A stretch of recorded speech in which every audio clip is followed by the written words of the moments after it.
halimaw ng UFC mga boss, no? Kung big fan ka ng UFC, imposibleng hindi mo kilala ang isang Ila Topuria, no? Hindi basta-basta yung mga tinalo niya, no?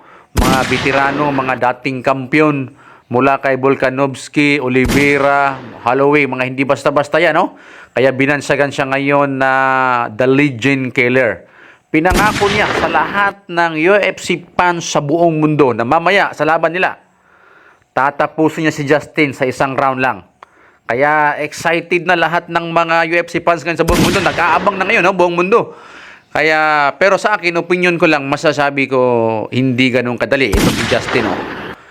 Taglay din Justin ng one punch na power. Kaya, isang alamat na rin ito, veterano ito.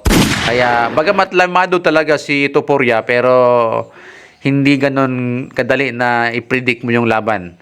Lahat pwede mangyayari sa laban, no? Kaya, excited na lahat. Panoorin natin ito mamaya, no? Yan lang po mga boss. Salamat.